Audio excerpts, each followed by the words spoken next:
Hello everyone, welcome back to our channel. ఈరోజు అయితే నిన్నటి వరకు మనం బుద్ధుని గురించిన కొన్ని విషయాలు అయితే రాజకీయ పరిపాలన గురించి అలాగే మతపరమైన పరిస్థితుల గురించి అయితే చెప్పుకుంటున్నాం కదా. సో నిన్న మగధ రాజ్య సామ్రాజ్య విస్తరణ గురించి చెప్పుకున్నాము, దానికి కారణాలు ఏంటి అని.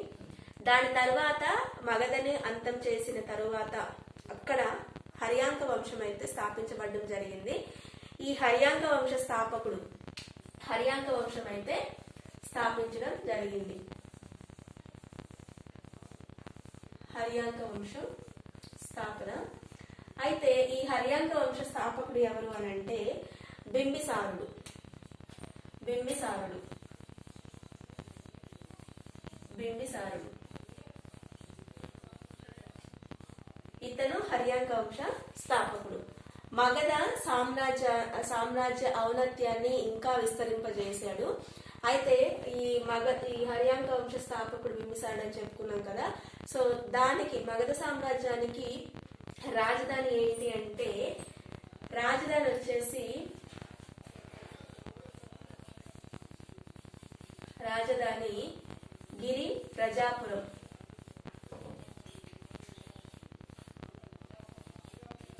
గిరి ప్రజాపురం రాజధాని. అయితే ఈ బింబిసారుడు ఎవరికి సమకాలీనుడు అని అంటే బుద్ధునికి సమకాలీనుడు బింబిసారుడు.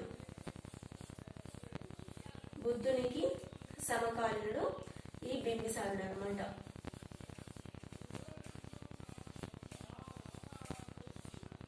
ఇతను తన రాజ్యాన్ని ఎలా విస్తరింపజేసుకున్నాడంటే వివాహ సంబంధాల ద్వారా తన రాజ్యాన్ని విస్తరింపజేసుకొని సిద్ధ సైన్యాన్ని అయితే ఏర్పాటు చేసుకున్నాడు. స్టాండింగ్ ఆర్మీని వివాహాల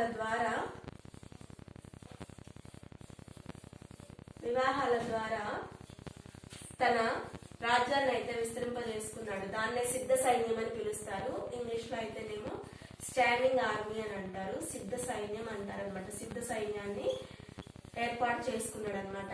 అంటే పక్కనున్న రాజ్యాలతో వివాహ సంబంధాలు పెట్టుకోవడం ద్వారా ఇలా సిద్ధ సైన్యాన్ని అయితే ఏర్పాటు చేసుకున్నాడు. ఈ బింబిసారుడు కోసల రాజైనటువంటి ప్రసేనజిత్తుని కూతురు ప్రసేనజిత్తుని సోదరైనటువంటి కోసలాదేవిని వివాహం చేసుకొని కాశీని కట్నంగా పొందాడు. ఆ తర్వాత వైశాలి రాజైనటువంటి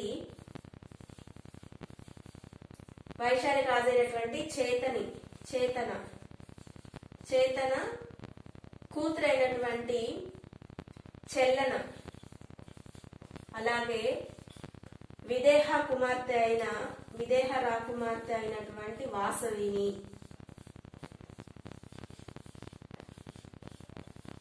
నెక్స్ట్ వచ్చేసి మద్రా కుమార్తె అయిన కేమ వీరిని వివాహం చేసుకొని సేనయ్య అనే బిరుదునైతే పొందాడనమాట. వైశాలి రాజైనటువంటి చేతన కుమార్తె చెల్లనను, విదేహ కుమార్తె వాసవిని, మద్రా కుమార్తె కేమాను వివాహం చేసుకొని ఏ బిరుదు పొందాడు బింబిసారుడు అని అంటే సేనయ్య.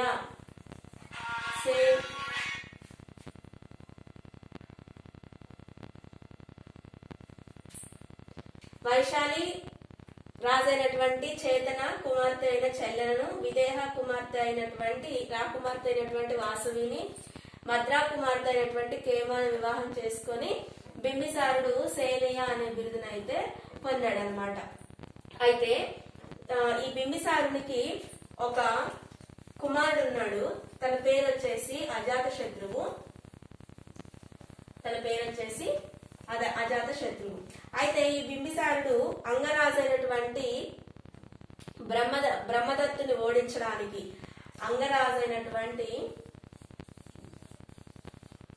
అంగరాజైన బ్రహ్మదత్తుని ఓడించడానికి తన కుమారుడైనటువంటి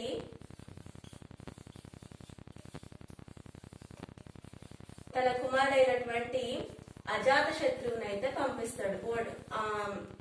అంగరాజు మీద యుద్ధానికి అజాత శత్రువుని పంపిస్తాడనమాట. అలాగే ఈ బింబిసారుడు తన ఆస్థాన వైద్యుడైనటువంటి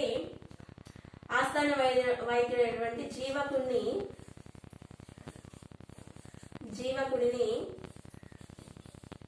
తన మిత్రుడైనటువంటి అవంతి రాజైనటువంటి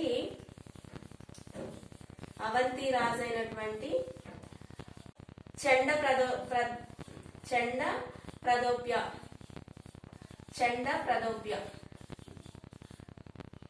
ప్రద్యోప అనే రాజు దగ్గరికి తన కామెర్ల వ్యాధి రావడం వల్ల ఆ రాజు దగ్గరికి తన దగ్గర ఉన్నటువంటి ఈ ఆస్థాన వైద్యుడైనటువంటి ఈ జీవకుడిని అయితే పంపించడం జరుగుతుందన్నమాట.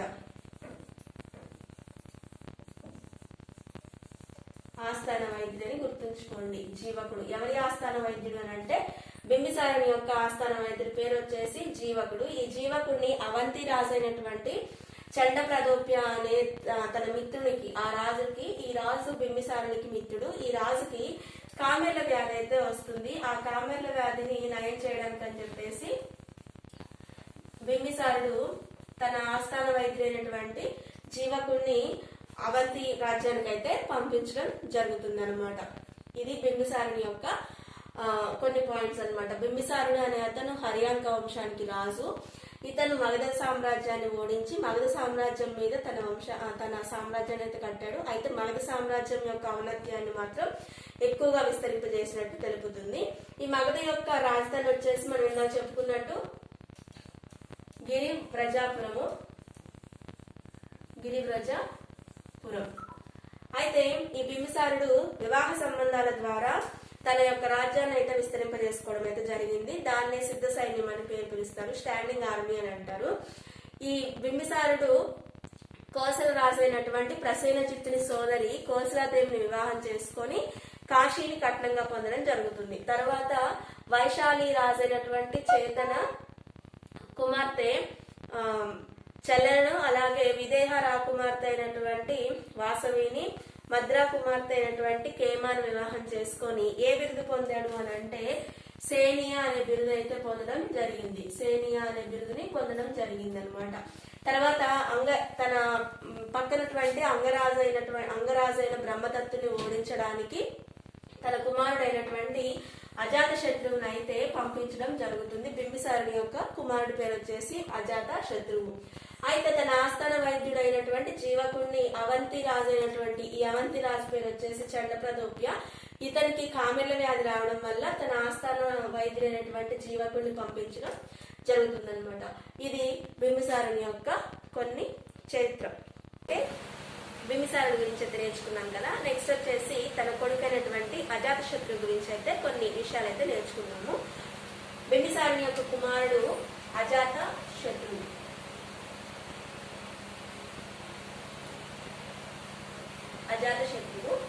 ఇతను పాటలీపుత్ర నిర్మాత. అంటే ఇప్పుడు మనం పిలుచుకుంటున్నాము, పాట్నాన్ని పిలుస్తున్నాం కదా. సో దాని యొక్క నిర్మాత ఎవరు అని అంటే అజాత శత్రువు. పాటలీపుత్రాన్ని యొక్క నిర్మాత అజాత శత్రువు అన్నమాట. ఈ అజాత శత్రువు తన తండ్రిని హతమార్చి రాజ్యాన్ని, అధికారాన్ని చేపట్టినట్టు బౌద్ధ మత గ్రంథాలు అయితే చెబుతున్నాయి. తన తండ్రిని హతమార్చి అధికారాన్ని చేపట్టినట్లు బౌద్ధ మత గ్రంథాలు అయితే చెబుతున్నాయి అన్నమాట. అయితే అందుకే ఇతనికి పితృహంతకుడు లేదా కునిక అని పిలుస్తారనమాట అజాత శత్రువుని.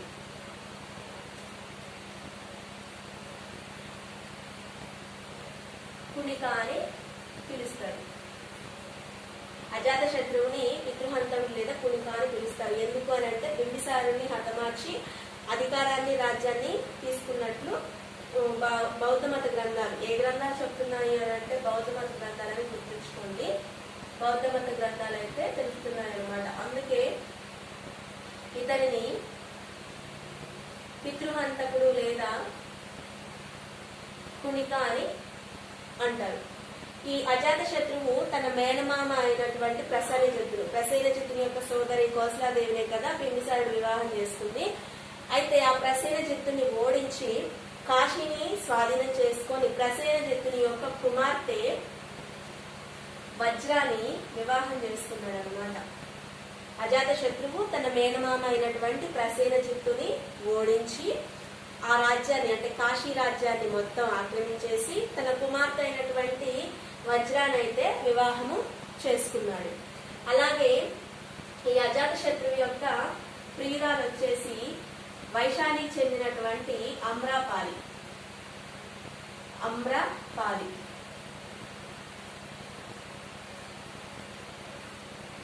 అజాత శత్రువు తన తండ్రిలాగే దురాక్రమణలు ఎక్కువగా చేసి రాజ్య పరిపాలన చేయడం అయితే జరిగిందనమాట. తన తండ్రి అయినటువంటి బింబిసారుడు ఎలా అయితే రాజ్యాల్ని దురాక్రమణ చేశాడో అలాగా అజాత శత్రువు కూడా తండ్రి లాగానే దురాక్రమణలకు లోబడి అన్ని రాజ్యాన్ని స్వాధీనం చేసుకొని పాలించడం అయితే జరిగింది.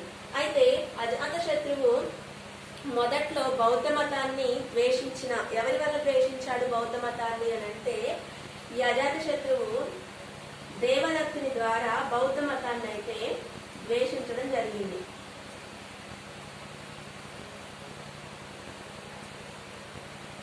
బౌద్ధ మతాన్ని ద్వేషించడం జరిగిన తర్వాత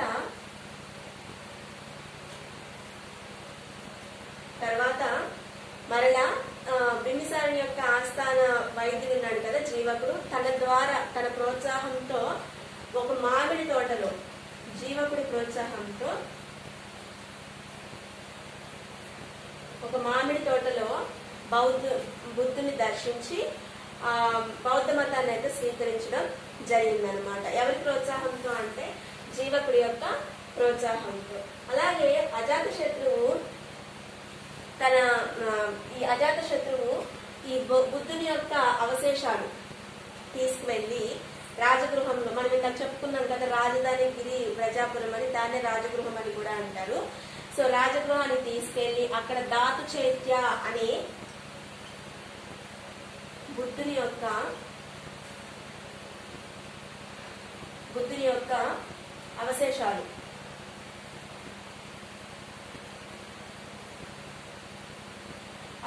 తీసుకెళ్లి దాతు చైత్య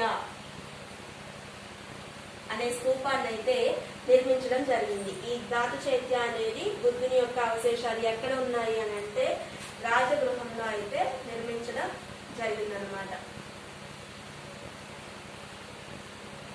అలాగే ఈ క్రీస్తు పూర్వం 483వ సంవత్సరంలో క్రీస్తు పూర్వము 483వ సంవత్సరం అనమాట. 483వ సంవత్సరంలో బౌద్ధ సంఘ సమావేశాలు ఉంటాయి కదా, బౌద్ధ సమావేశాలు. ఆ సమావేశాలని ఎక్కడ నిర్వహించాడు అని అంటే రాజగృహంలో నిర్వహించాడు. దీని యొక్క అధ్యక్షుడు వచ్చేసి మహాకశ్యప.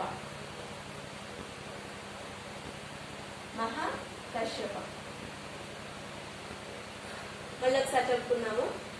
అజాత శత్రువు పాట్లిపుత్ర యొక్క నిర్మాత. ఇతను తన తండ్రి అయినటువంటి బింబిసారుని హతమార్చేసి రాజ్యాధికారాన్ని చేపట్టినట్టు ఏ గ్రంథాలు చెప్తున్నాయంటే బౌద్ధ మత గ్రంథాలు అయితే చెప్తున్నాయి. అందుకే ఇతన్ని పితృహంతకుడు లేదా కునిక అని పిలుస్తారనమాట. అజాత శత్రువు తన మేనమామ అయినటువంటి ప్రసేనజిత్తుని ఓడించి కాశీని స్వాధీనం చేసుకొని తన కుమార్తె అయినటువంటి వజ్రాన్ని అయితే వివాహం చేసుకోవడం జరిగిందనమాట. అయితే అజాత శత్రువు యొక్క ప్రియురాలి పేరు వచ్చేసి వైశాలికి చెందినటువంటి అమ్రపాలి. ఈ అజాత శత్రువు మొదట్లో దేవదత్తుని ద్వారా బౌద్ధ మతాన్ని ద్వేషించినా సరే తర్వాత జీవకుడు అంటే బింబిసారుని యొక్క ఆస్థాన వైద్యుడు, అతని ప్రోత్సాహంతో ఒక మామిడి తోటలో బుద్ధుని దర్శించి బౌద్ధ మతాన్ని స్వీకరించినట్లు తెలుస్తుంది అనమాట. దేని ద్వారా తెలుస్తుంది అని అంటే బర్గుత్తు శిల్పాలలో తెలుస్తుంది. పేరు గుర్తుంచుకోండి. పేరు ఒకసారి మామిడి తోటలో దర్శించినట్లు ఎక్కడ తెలపడం జరిగింది అని అంటే బర్గుత్తు బర్హుత్ శిల్పాలలో అయితే లిఖించడం చెక్కినట్లు తెలుస్తుంది అన్నమాట. అయితే ఈ అజాత శత్రువు 483వ సంవత్సరంలో క్రీస్తు పూర్వము 483వ సంవత్సరంలో క్రీస్తు పూర్వము 483వ సంవత్సరంలో బౌద్ధ సంఘ సమావేశాలను ఏర్పాటు చేసి ఎక్కడ ఏర్పాటు చేశాడు అని అంటే రాజగృహంలో అయితే ఏర్పాటు చేయడం జరిగిందనమాట. రాజగృహంలో ఏర్పాటు చేశాడు. ఈ రాజగృహంలో ఏర్పాటు చేసి దానికి అధ్యక్షుడు ఎవరుగా ఉంచాడు అని అంటే మహాకశ్యప అనే అతన్ని దీనికి అధ్యక్షుడిగా ఉంచడం జరిగిందనమాట. ఇది అజాత శత్రువు పాటలీపుత్ర నిర్మాత అని చెప్తున్నాం కదా. సో ఇది అజాత శత్రువు గురించి కొన్ని విశేషాలు అన్నమాట. సో మీకైతే ఈ వీడియో అర్థమైందని అనుకుంటున్నాను. మీకు కనుక ఈ వీడియో అర్థమైతే ఖచ్చితంగా ఇంకేదైనా కామెంట్ సెక్షన్లో మీకు ఏదైనా డౌట్ ఉంటే మాత్రం ఖచ్చితంగా కామెంట్ సెక్షన్లో కామెంట్ చేసి మన ఛానల్ అయితే ఫాలో అవ్వండి. Thank you for watching.